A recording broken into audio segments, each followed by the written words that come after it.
Kesha. Right, so I'm out taking this beautiful little dog for a walk, and I'm really hoping that she doesn't poo, because then I've got to pick it up.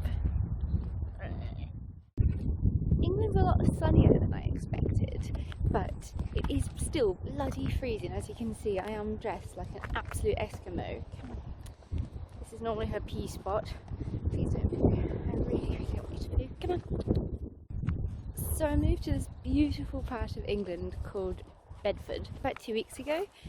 Obviously the whole corona thing started a bit of my plans up for working on the yacht. The season all came to a close and the world had a lockdown. Shit like that seems to happen when I decide to try and keep my life together, doesn't it? Anyway, so I'm here now. I've always wanted to be in England, and now is finally my chance. So I'm focusing at the moment on trying to walk this dog, and she's just loving life. And working on my second manuscript. I'm like 32,000 words into it now. It's going really, really well. Happy with it. Very dark novel compared to my other one, It Was You, which was also dark, so bloody dark. And I'm also busy doing 2 podcasts now. I started a brand new one which recaps episodes of The Bachelor South Africa, so that's really fun. But this place is absolutely stunning. I'll try to take some video footage while I'm out on my walk now. It's just, there's just daffodils everywhere. There's loads of old brick buildings and cottages. It's really green. I just really like it. It's stunning.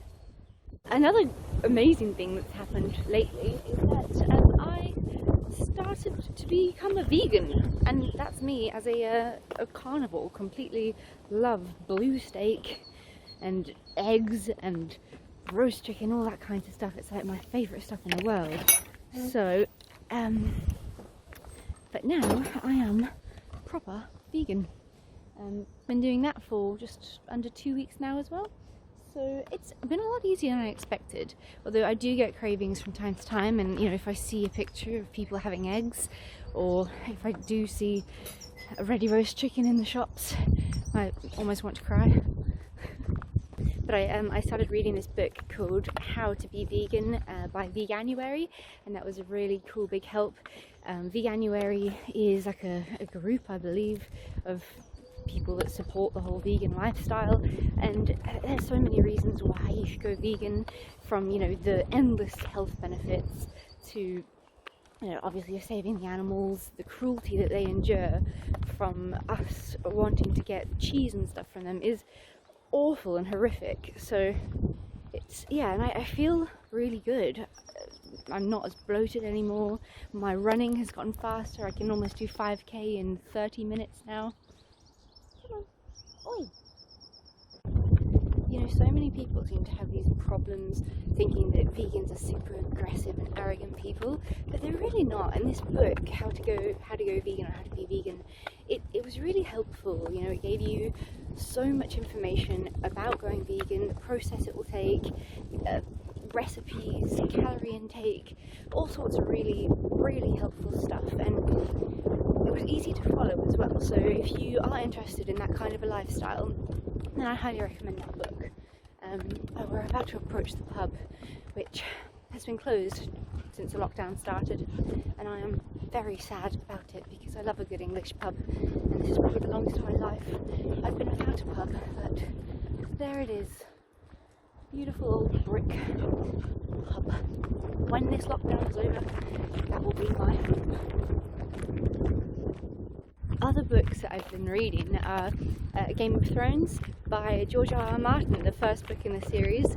I've been wanting to read it for so long, and eventually now I have time, so I'm about halfway through now and absolutely love it.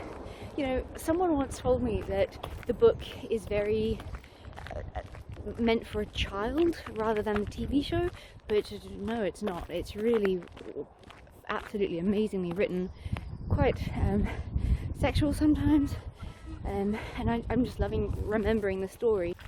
She still hasn't pooed yet, so this is great news. Good girl. We did have a talking to before we started this walk, didn't we? I said that you'd be on my good books if you do not poo. And look at her, such a good girl. thriller book wise, I just started listening to Tell Me Lies by J.P. Pomade, which is I think he's a New Zealand based author, but I met him in Australia when he was doing a book signing. So his book is available on Audible. It's about a 6.5 hour long audiobook, and it's one of the first thrillers I've read this year. I've been focusing so much on more self-help, positivity, even romance has taken a bit more of an interest in me than thriller lately, which is a bit strange. Things are changing a lot for me right now, but Tell Me Lies by J.P. Pomade is very, very good, completely gripping. I was gripped from, the first sentence. It's a book about this psychologist who deals a lot with sociopaths and stuff, and all her patients are lying to her about stuff, but then one day she's busy, and then one day she comes home from work and they go to bed as a happy family, and then someone sets their house on fire. Come on. I don't know if you can see all these daffodils everywhere. It's really pretty. Anyway, so her house gets set on fire. The damage is brutal. They probably have to smash the house down and rebuild it. So she's trying to figure out who could have done this to her, who wanted her and her family dead. And also with the house, there was a letter left right outside that had pictures of I think it's like a decapitated body or something. And one of the patients is someone that has to filter bad images online and stuff, and so he's got a lot of trauma with that. How pretty this is. As the police are investigating this crime that's happened to her, it's discovered that what started the fire, bloody ballerina with this one, wrapping her lead around me all the time. What was I saying? Oh yeah, what started the fire was this smashed bottle of Chivas Regal. So she continues to see her patients. Come on. She continues to see her patients, and it slips out that this person that she really thinks could have done this crime drinks Chivas Regal and has the same kind of car that she was followed home in one day, so that whoever it was knew where she lived. Oh my goodness. You are impossible to walk, aren't you, mischief? Anyway, so it's very, very good. And then her son is this gamer, an online gamer, but he streams, and he now thinks that somehow he's caused it by pissing another gamer off, and then it turns out that this dude that she suspects did the crime is a gamer too, and yeah, there's definitely a motive there, but obviously she's got to be very careful, because if she just brings him forward as a suspect, it could ruin her whole career, because she's got confidentiality and all sorts of stuff. So very, very fascinating, fast-paced, tension-packed book that I'm really, really loving.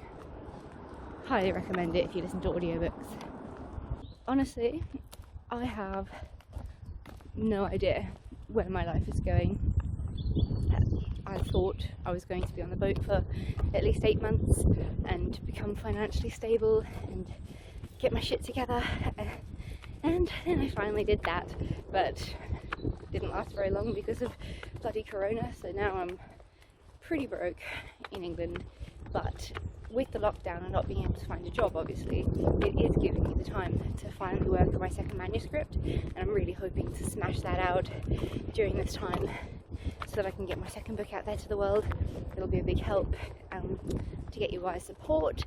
My other book that's been published since like October 2018, I think, I've put that down in price because I know that a lot of people have lost their jobs lately, and I've put it up for just $2.99 on Amazon. If you'd like to have a quick read, it would really help me out. Every little penny helps right now, as I'm sure you will feel the same way. After lockdown, obviously I'll be hopefully finding a job very bloody fast and getting my life back on track.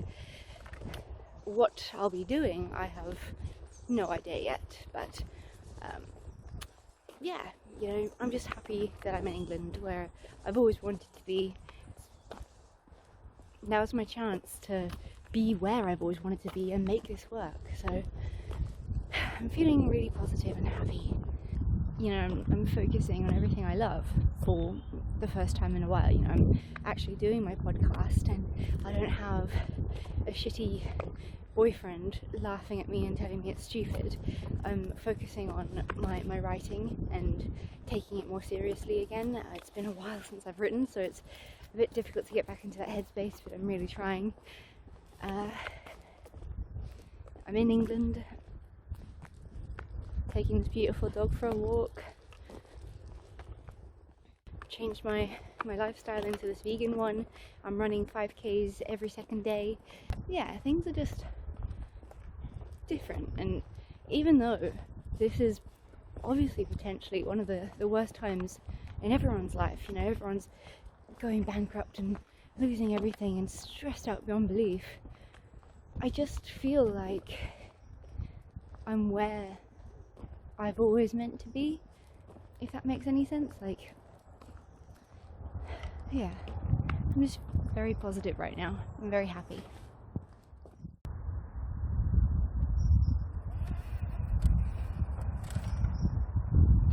It's pretty eerie around here. Like, it's just me and Tasha. Everyone is locked away inside. Apparently you're only allowed out once a day now. So, oh, there's someone. Yay, I'm not alone.